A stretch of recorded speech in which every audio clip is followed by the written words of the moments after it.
En pacientes crónicos se habla muchísimo de los tratamientos farmacológicos, de los procedimientos médicos, de las pruebas médicas, pero muy poco se habla del impacto emocional que vivimos los pacientes con patologías crónicas. Para quien no lo sepa aún, existe un gran número de patologías crónicas, es decir, que no tienen cura. Podemos convivir con ellas con un tratamiento farmacológico y tener una vida muy estable.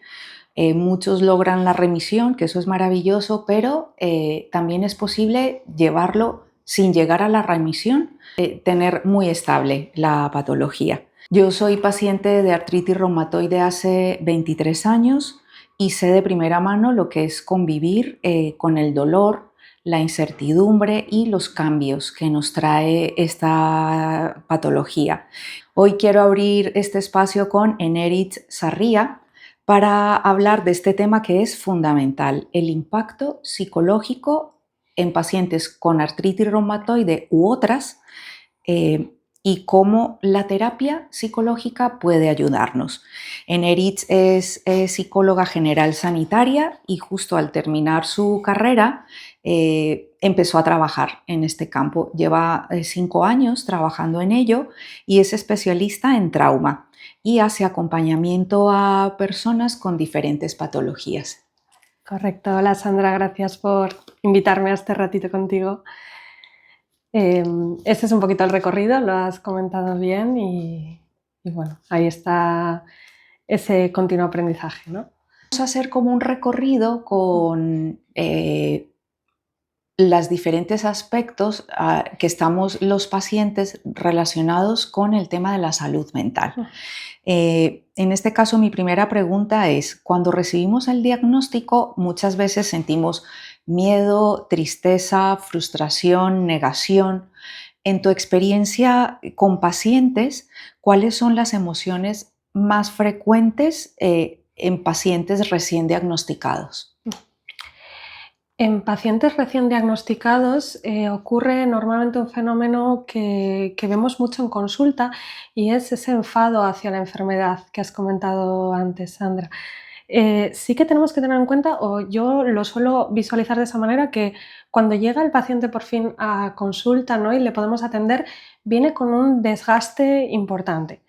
Porque es cierto que a veces al llegar al diagnóstico de la enfermedad ha sucedido una evolución de alguna manera rápida, o sea, se ha diagnosticado rápido, se ha atendido casi, no en el momento, ¿no?, pero en un tiempo asumible, pero otras veces son personas que vienen de visitar diferentes médicos, de buscar diferentes opiniones, de tener que contrastar, de ir con esa incertidumbre un poco a cuestas, ¿no?, de qué me está pasando, por qué tengo estos síntomas. Entonces, yo creo que el desgaste tanto físico como emocional de todas esas visitas y de todos esos profesionales que han tenido que consultar es algo que muy al inicio se nota.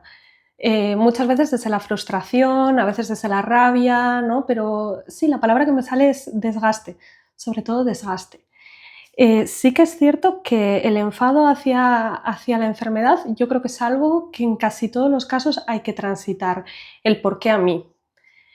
Conocer las limitaciones. ¿Qué voy a hacer yo con esto? ¿Cuánto tiempo me va a durar? Esa parte de incertidumbre, yo diría que dentro de todas esas emociones que se pueden llegar a sentir es de lo que más sucede o lo que más vemos en consulta. Ahora estoy pensando, por ejemplo, en pacientes con enfermedades raras, que igual pueden llevar años sin tener un diagnóstico, porque es increíble cuando te dan la etiqueta y le pones un nombre, dices, bueno, ya sé lo que es.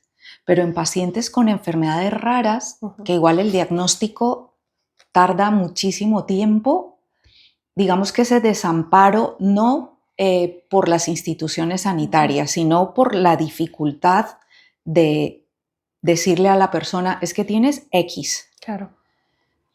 Allí, por ejemplo, me surge ahora también la pregunta, en ese tipo de personas con patologías raras que igual llevan 2 años o 3 sin un diagnóstico o más, ¿qué tan importante es abordar esa parte en psicología para ayudar pues, a enfocar a estos pacientes? Ujú. Me parece importantísimo. Sí que un poco porque la etiqueta en cada persona encaja de una manera, ¿no? Hay veces que las personas luchan por esa etiqueta porque de alguna manera es refugio también, ¿no? Si yo sé exactamente qué tengo, qué me ocurre, creemos, digo creemos porque a veces tampoco hay una cura inminente o igual no hay cura y es algo, como decías antes, que tenemos que aprender a sobrellevar o que hay que aprender a sobrellevar, ¿no? Entonces, me parece importantísimo el poder dar un poco eh, esa perspectiva de que a veces el diagnóstico es algo que llega de alguna manera temprano y otras veces, como decías, en enfermedades raras hay un sobrediagnóstico, ¿no? Que esto a veces también ocurre, ¿no? O hay mucha coletilla dentro de creo que te ocurre, ¿no? Un entrecomillado raro que a la persona la hace sentir insegura, ¿no? Entonces es algo que se aborda también desde terapia y que me parece desde luego que importantísimo el poder situar el cómo encaja ese diagnóstico en la persona, porque a veces viene como un mazazo, a Mm. veces es como, ¡pum!, me han dicho que tengo esto y ahora vive con ello, ¿no? Entonces entiendo que la etiqueta para algunas personas es refugio y para otras personas es algo que cuesta digerir y que cuesta encajar. Y, por ejemplo, ¿cómo puede ayudarnos la psicología a transitar ese duelo del diagnóstico y qué importancia tiene cumplir las etapas del duelo? Porque yo pienso que nos podemos quedar a mitad de camino y eso, Ujú, ¿cómo puede repercutir en mi salud mental? ujú. Sí, como bien has dicho, la palabra duelo ya abarca un poco ese recorrido, ¿no? Muchas veces ocurre esta sensación de atasco que decías, pero a mí eso me parece muy valioso que ocurra en terapia, ¿eh? O sea, sé que para la persona puede llegar a ser muy frustrante el decir, es que no me saco de la cabeza esta idea, ¿no? De que voy a estar así siempre, o es que no quiero estar así, que esto es algo que pasa muchas veces, pero en sí mismo es una de las etapas del duelo, ¿no? Son etapas que son incómodas, porque a nadie le gusta estar en negación, por ejemplo, a nadie le gusta estar enfadado, a nadie le gusta estar triste.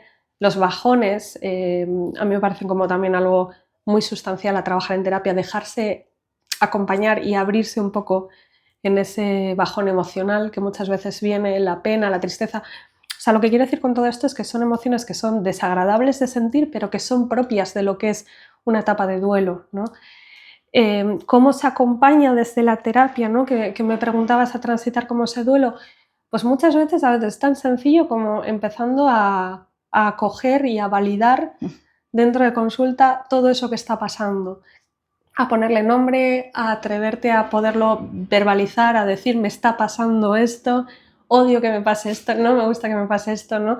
Y desde el rol del terapeuta a veces es poder dar efectivamente esa acogida a todos esos síntomas y te diría que también la parte de crear un vínculo, que tú y yo hemos hablado de esto, ¿no? Del vínculo dentro de la terapia, en procesos personales, lo valioso que es muchas veces eso, topar con una persona que te sientas acogida y yo creo que eso es uno de los inicios que podemos aportar en la terapia cuando atendemos a personas con diferentes patologías o con la artritis como tal, con la enfermedad. Yo creo que también hiper valioso poder dar esa perspectiva y crear un poquito hogar en la consulta. Eso iba a decirte, como formar ese espacio seguro Eso es. en el que puedo expresar todos mis sentimientos, el que Ujú, sea, ujú, y en el que yo me pueda expresar libremente sin sentirme ujú, juzgada. ujú, Yo siempre digo, el psicólogo no te resuelve la vida, ujú, pero personalmente yo tuve terapia psicológica, empecé en febrero del 2023 y estuve 4 meses haciendo terapia una vez a la semana. Y mi sensación al principio es que mi mente era un lugar caótico, ujú, ujú, caótico y yo solo podía pensar en el dolor, pobre de mí, nadie me entiende, ¿qué voy a hacer? Y necesito un fármaco que me resuelva la situación. Y gracias a la terapia empecé como a poner en claro los pensamientos y a ver cosas que no había visto. O sea, yo tengo la patología hace 23 años y descubrí cosas que no había visto en 20 años atrás, que muchas herramientas las tengo yo a mi alcance y que podemos buscar esas herramientas. Eso a mí Ujú, me parece súper ujú, valioso. ujú. Desde luego que ese es el acompañamiento, ¿no? Y ese es el trabajo en terapia. Mm. Mm, Ahora vamos a hablar un poco de las limitaciones en la vida diaria. Hemos comentado que, por ejemplo, yo he tenido o sea, todos sabemos cuando tenemos brotes, cosas tan sencillas como lavarme el pelo. He tenido que ir a la peluquería que me laven el pelo o vestirme, abrocharme los botones, ponerme el calzado. O sea, cuando he estado en brote, son cosas súper sencillas para mucha gente, pero para nosotros es como todo un mundo. Y, y es un espacio y un momento en el que te ves así y cuesta mucho aceptar que ya no éramos los de antes, que cómo manejar esa frustración y la sensación de pérdida de independencia. Ujú. Sí que es verdad que el síntoma como tal del manejo de la frustración creo que es un aprendizaje, ¿no? Que a veces dura años, ¿no? De saber cómo se refleja ese dolor en el cuerpo, acostumbrarte, lo digo entrecomillado porque quién se acostumbra al dolor, ¿no? Pero sí que es verdad que conocer el dolor, cómo se refleja, esa parte de como de autoconocimiento, el cómo actúas tú, qué recursos tienes que decías antes para poder lidiar con eso, yo creo que el trabajo está sobre todo ahí, ¿no? Digamos que lo que más, o sea, lo que conlleva convivir con la enfermedad sobre todo suele tener que ver con la ansiedad y con la incertidumbre, ¿no? Yo la incertidumbre es algo que trabajo mucho desde terapia porque lo que he visto muchas veces son a personas con mucha anticipación. En un brote, por ejemplo, ¿cuánto me va a durar esto? Eh, ¿Cuánto voy a estar así? Bueno, un poco ese enfado, si ayer estaba bien y hoy estoy ya mal, ¿no? O sea, un poquito esa parte, ¿no? Entonces, conocer un poco los ciclos, el cuerpo, esa parte de tus limitaciones, qué es lo que más te cuesta dentro de todo eso, qué es lo que más te frustra, ¿no? Yo diría que es un primer paso a poderlo trabajar en el día a día, ¿no? Esa parte de autoconocimiento, saber qué opciones tienes para lidiar y a veces esas opciones, hasta que no lo entrenas, hasta que no te ocurre, no sacas de ti esa parte, ¿no? No sabes cómo podrías haberlo gestionado de otra manera, no voy a decir mejor, porque cada uno en esos momentos es que el cuerpo habla y le sale actuar como puede, ¿no? Lo mejor que se sabe. Y es algo muy paradójico, pero ¿cómo nos cuesta pedir ayuda? Ujú, ujú, Y no pasa nada ujú, por pedir ayuda. Ayer podía, hoy no puedo, pido ayuda. ujú, Y muy seguramente en una semana o en 15 días más adelante volveré a ser ujú, capaz de gestionar mis cosas y de hacer mis labores cotidianas. Es como esa aceptación y como no hay problema. Si hay un momento de pedir ayuda, se pide ayuda y yo creo que es que nos sentimos que nos defraudamos a ujú, nosotros mismos, como que nos fallamos. O sea, ¿cómo es posible que no puedo hacer esto si ayer lo hacía? Pero es aceptar, ¿no? Al final. ujú. Desde luego esa toma de perspectiva, ¿no? Que yo creo que es un poco de lo que estás hablando, o sea, el decir qué es pedir ayuda para mí, en qué punto accedo a pedir ayuda y el significado que tiene muchas veces esa pérdida de autonomía, ¿no? Yo creo que hay muchos frentes abiertos muchas veces en todo esto, el miedo, la incertidumbre, las creencias que uno trae ya de por sí, ¿no? Entonces es todo un reto, lo entiendo, pero desde luego que es algo que se trabaja y que se puede trabajar, ¿no? ¿Tú crees que es diferente el rol en la mujer que en el hombre? Porque al fin y al cabo yo pienso que en la mujer, aunque afortunadamente hoy en día hay muchos hombres que ayudan en los temas del hogar, pero yo pienso que la mujer mayoritariamente tiene como más carga, por decirlo así, o trabajos. ¿Tú crees, o sea, cómo lo has visto tú en tus pacientes, la diferencia entre el rol del hombre y la mujer? Me encanta esta pregunta.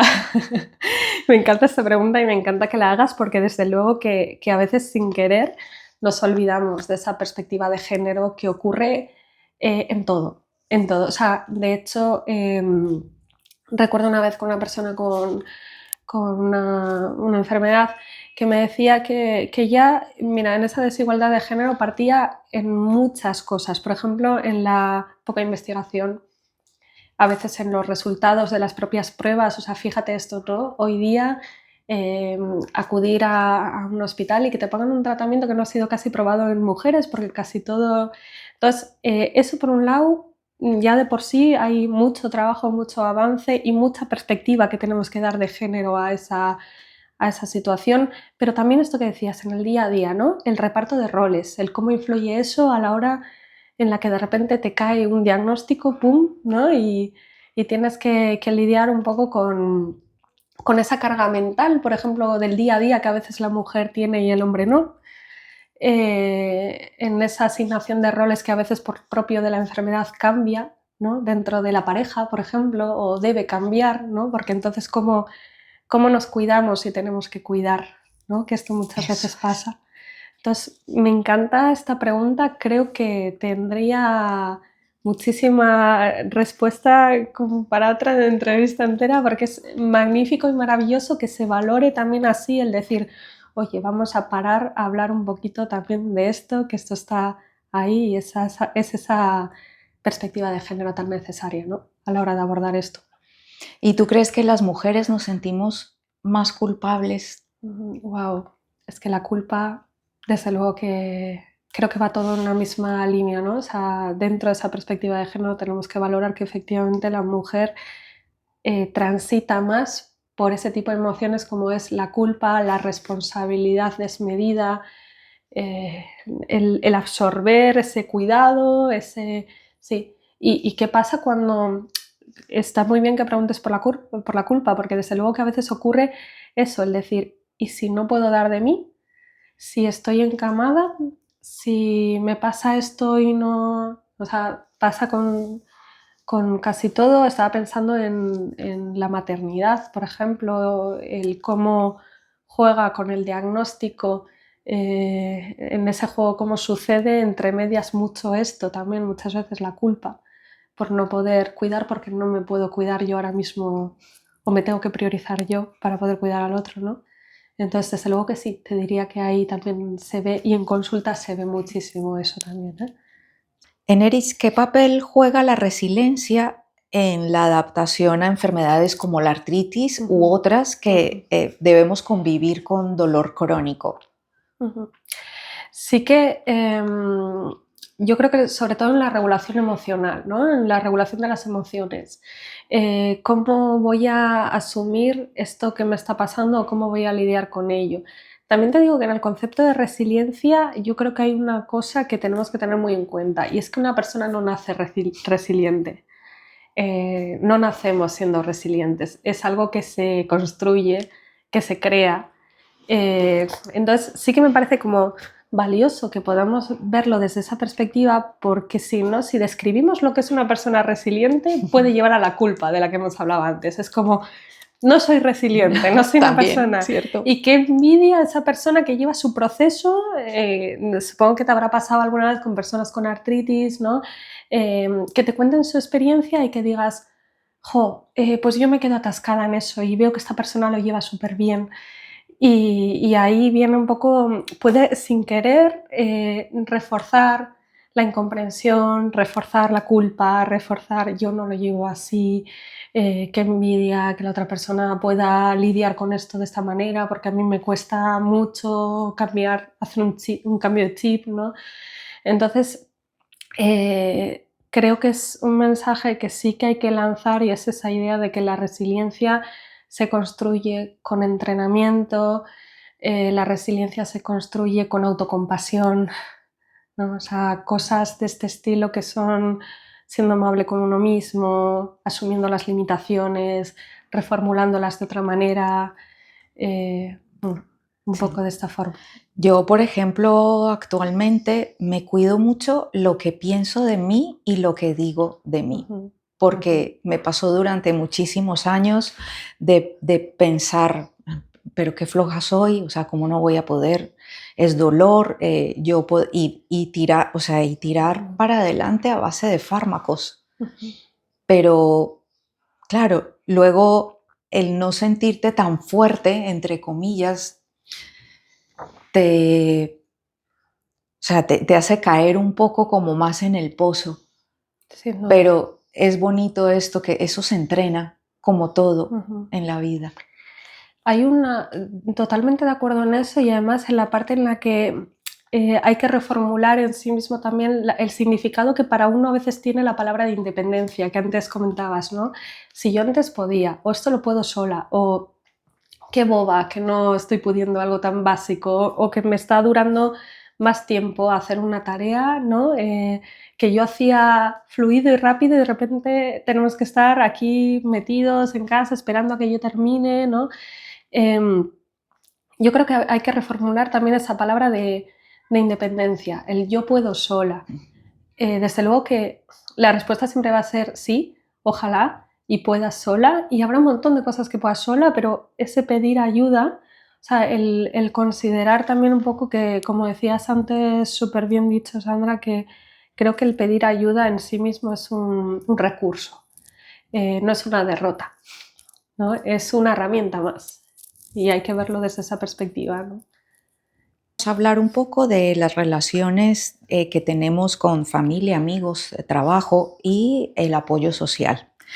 Eh, la artritis, yo lo he, he vivido siempre, no la vivimos solos porque también afecta a tu familia, a nuestras amistades, nuestras relaciones interpersonales, incluso en nuestro trabajo. ¿Cómo repercute una enfermedad en nuestras relaciones y qué podría ayudarnos a mejorar esas relaciones que hay directamente entre mi enfermedad y el entorno? Uh-huh. Afectar, desde luego que afecta, o así lo cuentan diferentes personas en sus testimonios de cómo han transcurrido dentro de la enfermedad, ¿no? O cómo han vivido brotes que han ocurrido, y es esa sensación de soledad, al igual que antes te decía que teníamos que hablar de perspectiva de género, con esto también te digo que tenemos que hablar más de soledad. Eh, Ojalá en el discurso del día a día, por ejemplo, por la calle, nos acostumbremos más a decirle también me estoy sintiendo sola, porque hay multitud de personas que están pasando por una enfermedad, por un diagnóstico, que lo están viviendo en absoluta soledad.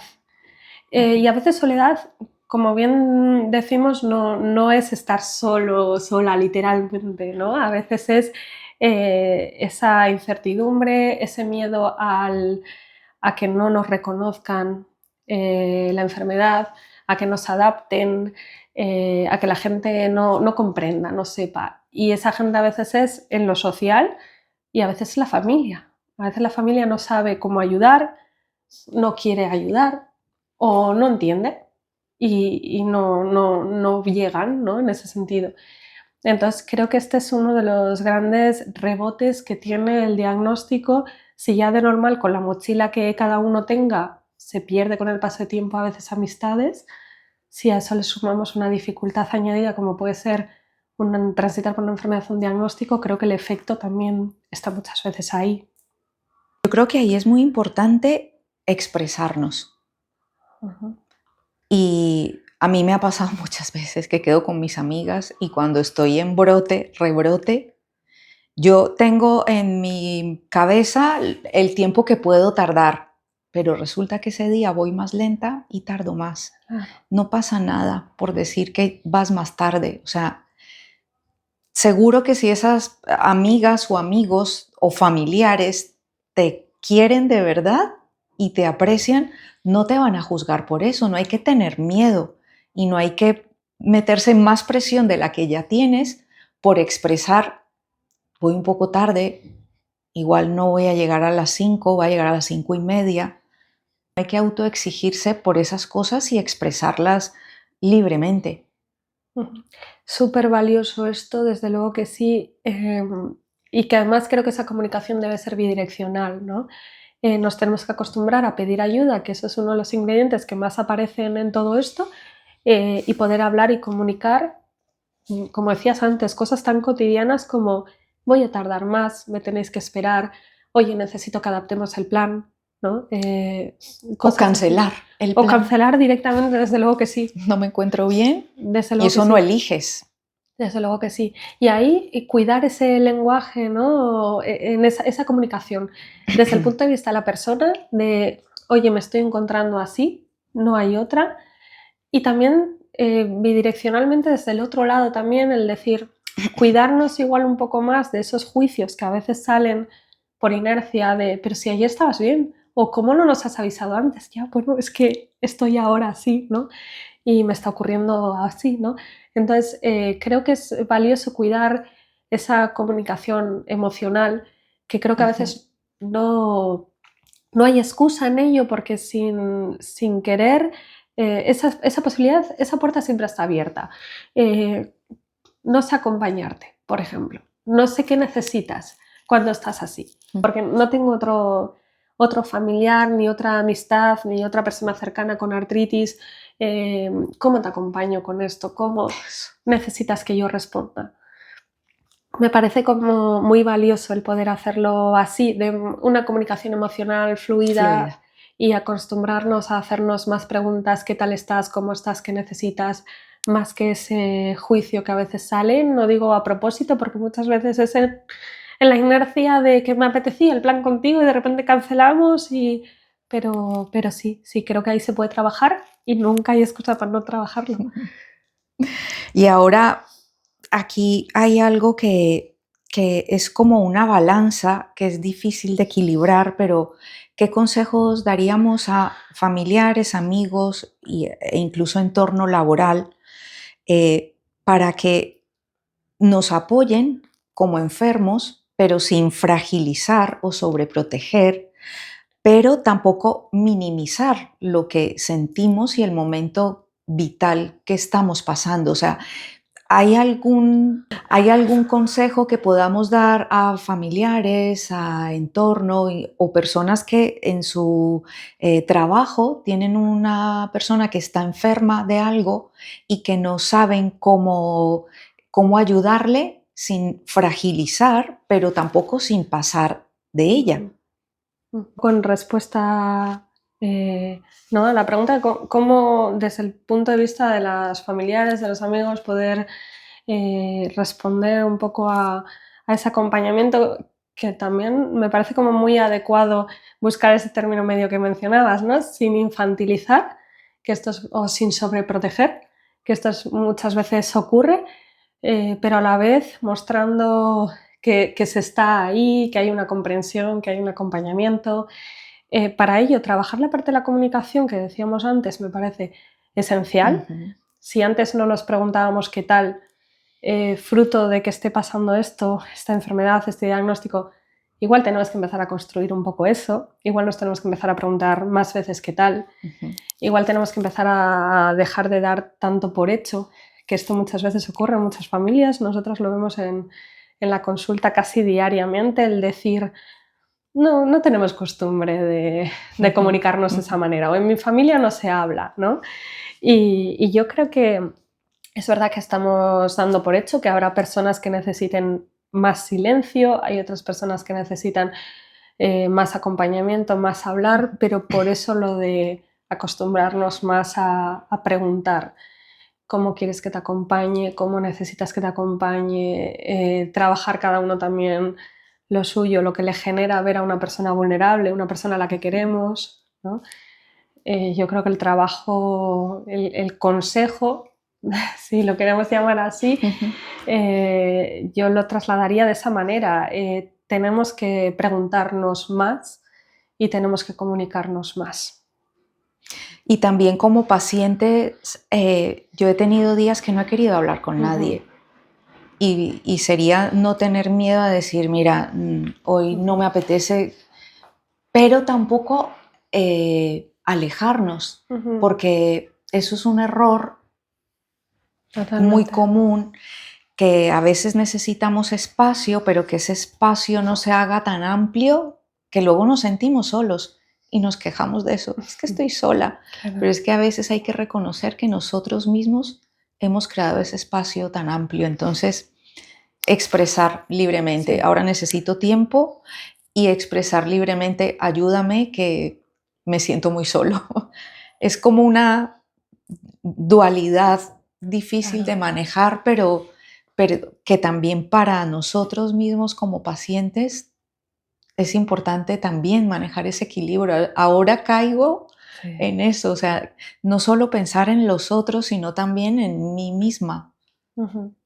Sí, combatir el aislamiento, ¿no? Es esencial, muy valioso. Comprenderlo desde ambas partes, por qué necesito retirarme un poquito, no hablar, estar en silencio, pero a la vez saber pedir ayuda o, o la gente que nos quiere, ¿no? Saber identificar cuándo hay que sacar a esa persona un poquito de la burbuja, ¿no? Como decías. Vamos a hablar ahora de, no sé si estigma será la palabra correcta, pero el estigma que hay alrededor de la salud mental. Eh, yo, por ejemplo, durante unos meses sentía que la situación se me estaba saliendo de las manos, que estaba teniendo pensamientos recurrentes todo el tiempo y que cada vez era como caer más en un pozo sin fondo y Y no sé, hubo un momento en que afortunadamente una amiga me había recomendado una psicóloga y fue como un momento de lucidez y de decir, necesito ayuda, pero a la vez yo notaba que pedir ayuda era como sentirme débil o que el tema me había quedado grande y a veces como tenemos que ser tan fuertes, pues es como un paso atrás. Entonces, en este caso, ¿por qué crees que existe todavía tanto estigma en torno a que las personas asistan, acudan o pidan ayuda en terapia psicológica? Es una pregunta que, fíjate, me tiraría por muchos frentes, ¿no? Que hoy en día todavía están abiertos. Entre ellos también el cómo se nos educa cada vez más en individualidad, ¿no? Te tienes que valer por ti Eso. misma, tienes que ser capaz de, si no lo eres, es una derrota, ¿no? O como decíamos antes, ese significado que le damos a la autonomía, a la individualidad, a la independencia. Yo creo que, que no hay esa educación a veces emocional para entender que el ser humano necesita corregularse, ¿no? Nosotros mismos y autorregularnos también. Necesitamos de los demás muchas veces para tranquilizarnos, para ayudarnos en algo, para... O sea, la corregulación existe y la autorregulación también y es muy valiosa y no le quiero quitar tampoco importancia. La idea es poder convivir entre ambos términos, ¿no? Poder compaginar un poco esa autorregulación con esa corregulación de alguna manera. Entonces yo creo que ahí hay mucha miga para romper, como tú decías, ¿no? El poder romper ese estigma. También te digo que el COVID, ¿no? y la pandemia, la cuarentena, en este sentido sí que te diría, ojalá que no hubiera sido así, ¿no? Pero ha facilitado de alguna manera el dar esa importancia a la salud mental, el empezar a normalizar, el decir, oye, voy al psicólogo, voy a la psicóloga, me están ayudando en terapia, ¿no? Yo creo que sí que hemos tenido unos cambios, una evolución bastante favorable en los últimos años de cara a ir normalizando cada vez más el poder acostumbrarnos a este espacio en sociedad, ¿no? Yo realmente cuando empecé terapia, una de las primeras preguntas que me asaltaban era, ¿por qué no lo hice antes? Ajá. Me habría ahorrado un montón de tiempo de sentirme súper mal, perdida, hundida, pero bueno, yo, desde luego, mi mensaje siempre para familiares, amigos o gente que con este espacio divulgativo no me conocen de nada, pero lo digo abiertamente. Uh-huh. La terapia ayuda muchísimo y a veces he tenido conversaciones con pacientes que dicen, no, es que a mí la terapia no me sirvió, pero es que yo creo que la terapia como cualquier relación entre seres humanos, puede que ese psicólogo o psicóloga no tuve feeling, y no pasa nada por intentar buscar otra persona. ¿Sabes? Sí. No hay un ciclo perfecto, ¿no? de hacer las cosas, ni la temporalidad muchas veces es perfecta, uno acude cuando siente que tiene que acudir, como tú decías, a veces te puedes quedar con la cosilla de podía haberlo hecho antes y dices, bueno, antes igual no había ese impulso que ahora sí que tienes y que ahora has podido tocar esa puerta, entrar y estar disponible también para la otra persona y para poder acceder a todo eso que hay que trabajar, ¿no? ¿Qué mensaje podemos dar a las personas que igual en algún momento se han planteado, pero han descartado la idea de acudir a terapia psicológica? Ujú. Desde luego, bueno, suena como muy, pero que nunca es tarde, porque es verdad que siempre merece la pena trabajar, siempre hay cosas para trabajar, que yo en terapia hablo mucho de la indefensión aprendida como término, el decir, a veces nos bloqueamos dentro del dolor físico y mental, de la herida, del duelo. Nos hacemos bolita, que le llamo yo, y es como, ya nadie me va a sacar de aquí, porque ya esto lleva mucha evolución, porque nadie va a entender lo que yo sufro. Y en parte hay que validar esto, o sea, es una sensación muy normalizada y muy normal que esté ocurriendo, pero diría que siempre hay espacio para abrir una ventanita, dejar que alguien observe, ayude, acompañe, y a veces no hay que ir tampoco, o sea, diría que se quiten los miedos, Ujú. porque a veces no hay que ir directamente en la terapia, ¿no? Al problema en sí mismo, a la herida y entrar como un elefante en una cacharrería que se dice, ¿no? O Sí. sea, porque no es necesario, a veces es construir un espacio en el que poco a poco la persona te deja acceder y se permite acompañar en el ritmo que sea, que Ujú. toque, ¿no? Sí. Entonces, pues la verdad que entraría un poco en respuesta a tu pregunta desde ahí, desde el decir, hay que permitirse, hay que darse ese permiso a que otra persona nos acompañe, porque un médico no se opera a sí mismo, ¿no? Entonces, este espacio, la terapia tiene sentido, siempre lo tiene, y hay que atreverse de alguna manera a romper un poquito ese bucle y poder acceder a ello. ¿Qué enfoques o técnicas pueden ser más útiles en los casos de pacientes con enfermedades crónicas? La terapia cognitivo-conductual, el mindfulness, la terapia de aceptación, o sería como un mix de todo. Mm. ¿Cómo lo afrontas tú en consulta? Sí, yo creo que ahí es difícil de responder porque todas las personas somos un Mm. mundo y a no todo el mundo le funciona lo mismo. Sí que es cierto que cada profesional tiene su área y que se siguen corrientes concretas. También existe la corriente que abarca un poquito todo el resto de corrientes, del resto de técnicas, ¿no? Existen corrientes que rescatan y que a mí me parece son muy valiosos, en mi caso personal, pero sí que hay terapeutas que eligen una manera de proceder igualmente válida, porque tú no sabes en el momento en el que viene la persona si va a encajar por ahí, ¿no? Por eso lo valioso también de cambiar de terapeuta si se siente que no hay esa conexión, ¿no? Pero en cuanto a una corriente concreta, me sería muy difícil responder. Lo que sí que puedo decir es que siempre, siempre, siempre se ponga la salud mental en manos de profesionales.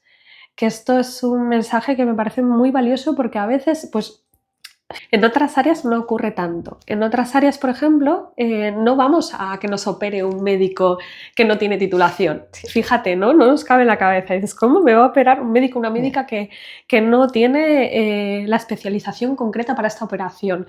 Y sin embargo, en terapia, a veces, sin la sabiduría, o sea, a veces lo haces sin incomprensión, ¿no? De lo que es en realidad, ¿qué es eso de un psicólogo general sanitario?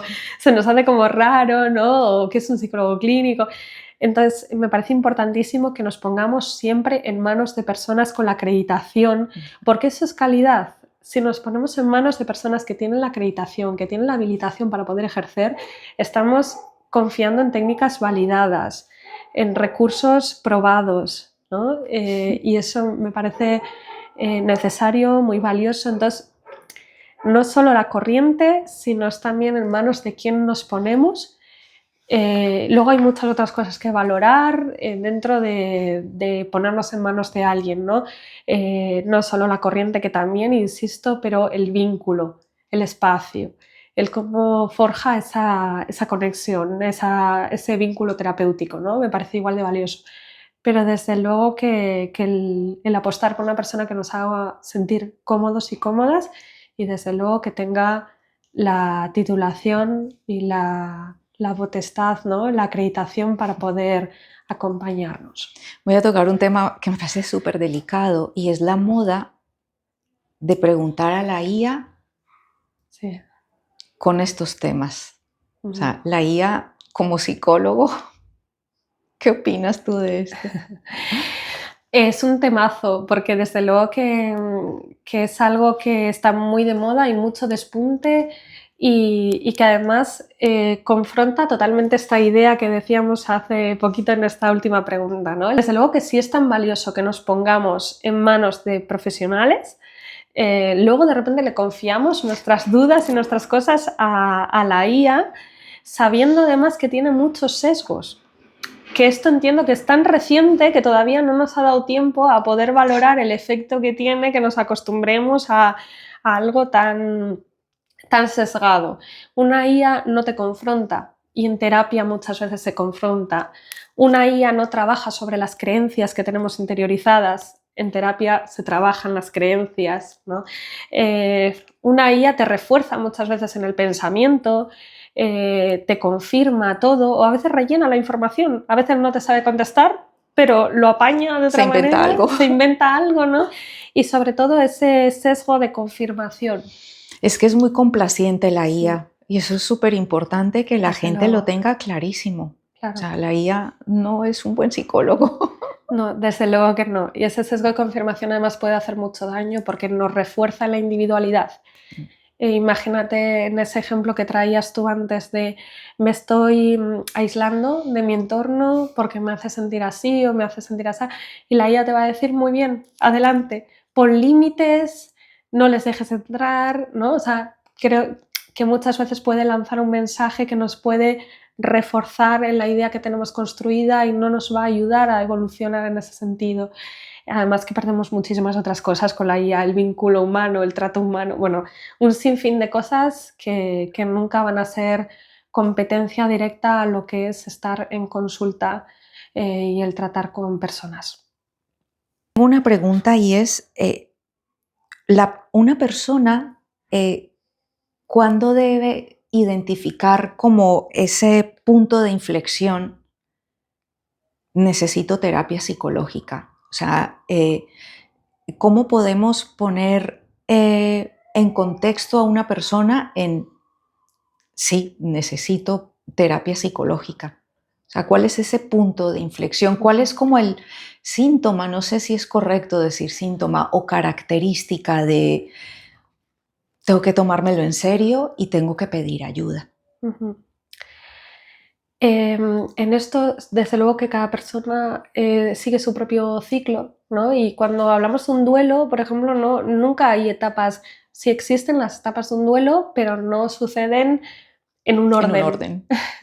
Entonces, a veces... No es como un checklist. Esto ya, voy al siguiente. Totalmente. Y a veces lo creemos así, ¿eh? O sea, y lo creemos así y lo queremos así. Porque a veces como, venga, siguiente etapa del duelo, que ya esto no me está ayudando, ¿no? Y vamos para adelante, vamos para atrás, ahora hay un brote, ahora hay un pico, ahora hay un tal, ¿no? Entonces no sigue una secuencia. A veces dificulta también la parte de identificar los síntomas que nos pueden hacer llevar a terapia, ¿no? Porque muchas veces pasa que dentro de la etapa del duelo cuesta identificar, ¿no? En qué punto me encuentro para poder saber si es ahí cuando tengo que pedir ayuda, ¿no? Sí que lo que quitaría es como presión. a la hora de, ¿no?, de responder a esta pregunta. Presión porque no se sabe, no hay un momento exacto, no hay un momento Vale. perfecto. Nunca es el momento, de hecho, para pedir ayuda, porque siempre vamos a encontrar dificultades o pegas o Excusas. excusas sobre todo. Quitaría presión, en el sentido de que cuando se sienta así es cuando es el momento de empezar la terapia, porque quien tiene que dejarse ayudar es la persona. Sí que es verdad que hay indicativos que nos pueden fortalecer la idea de que igual es el momento. A veces es mirando alrededor y viendo cuál es el consejo de la persona que nos quiere, ¿no? Cuando alguien que nos quiere o varias personas que nos quieren nos dicen: no te veo bien, te noto diferente, o estás irritable, o estás, ¿no? Y yo creo que a veces sí que tenemos que hacer un poco de casito. Insisto, no a quien va a utilizarlo como excusa de, oye, trabájate, ¿no? Ya, sí. No en ese sentido, pero sí para hacernos caso de las personas que sí que quieren el bien para nosotras, para las personas que están pasando por alguna enfermedad o algún problema, y hacer caso un poco de esas señales, de esas indicaciones. Que tener como el radar puesto y darte cuenta, ¿no? Sí. Ese momento revelador que dices, sí, ya es hora de pedir ayuda Sí, y no tener dudas ni miedo. sí. Ayuda mucho la terapia, ¿eh? Yo lo aconsejo siempre. Y vamos a cerrar un poco. Yo sé que se habla muy mal del positivismo tóxico, pero tampoco quiero ser tóxica. Pero me gusta siempre como mostrar esa luz. Siempre hay una salida. Hay muy pocas cosas en la vida que no tienen solución. Entonces, por ejemplo, pensamos que la enfermedad nos ha quitado mucho, pero yo he aprendido que aún con esta patología yo puedo vivir con un propósito y buscar ese propósito. ¿Qué mensaje le darías a pacientes que hoy en día sienten que han pedido su vida por la artritis u otra enfermedad? Ujú. Desde luego que esa parte de entender que efectivamente, como decías muy bien, Sandra, el propósito, la meta, o sea, el buscar objetivos, ¿no? Importantísimo. Eh, Diría que siempre hay oportunidad de trabajar cosas alternativas, adaptaciones que hay a lo que nos está ocurriendo, ¿no? Hay que distinguir siempre mucho lo que depende de nosotros de lo que no depende de nosotros. ¿Qué depende de ti y qué no depende de ti? ¿Qué depende de ti? Las rutinas, la autocompasión, el autocuidado, cómo vas a elegir cuidarte en cada etapa. ¿Qué depende de ti? Pues muchas cosas de ese estilo, tu acción, tu decisión, ¿no? ¿Qué no depende de ti? Pues muchas veces cuánto la intensidad del dolor, cuánto va a durar una posible recaída, cosas de este estilo, ¿no? Cuánto te va a condicionar. Entonces, lanzaría un poquito ese mensaje también de siempre hay oportunidad para identificar qué depende de uno mismo y qué depende de una misma, trabajar sobre ello y trabajar en esa identidad personal más allá de la enfermedad. Siempre hay oportunidad para trabajar qué eres más allá de esto que te está pasando. O sea, no somos nuestra enfermedad. Ujú. Sobre todo, primero, somos personas. Efectivamente. Y ahí siempre hay trabajo y siempre hay oportunidad para dar un huequito en todo eso, ¿no? En qué quieres más allá de todo esto que estás sufriendo, que está pasando. Bien, pues Enerich, muchas gracias por haber aceptado mi invitación. Sabes que te lo agradezco inmensamente. Creo que es una oportunidad para que las personas se quiten esa idea que ir a un psicólogo es señal de debilidad. Por el contrario, es un acto de valentía reconocer: tengo un problema, yo no soy capaz de autogestionarme, necesito pedir ayuda. Y sobre todo, es un acto de autocuidado y amor propio. Y que cuidar la mente es tan importante como cuidar el físico, la apariencia, etc. Y Y sobre todo recordar que no estamos solos en este camino, que somos muchas personas las que transitamos por ello. Y no sé si quieras cerrar con algún mensaje. Agradecerte a ti también la oportunidad, ya sabes que yo lo cogí de muy buena gana estar este ratito contigo, y si esto puede ayudar de alguna manera a que personas que nos escuchen se sientan identificadas en cómo han vivido un poquito todo y encuentran un ratito también en esta charla que hemos tenido como de refugio, de identificación, pues yo encantadísima de formar parte de esto. Así que devolverte las gracias a ti, Sandra. Vale, en Eritz no eres muy activa en redes sociales, pero dejaré tu Instagram y también dejaré la página web porque das terapia psicológica online, que eso me parece que es buenísimo. En mi momento yo primero hice terapia online, luego ya la hice presencial, pero para que las personas que igual estén interesadas en contactar contigo, dejaremos el enlace de tu web y de tu Instagram y reiterarte las gracias, Eneritz. Y nos vemos muy pronto en otro vídeo de AR en positivo. Chao.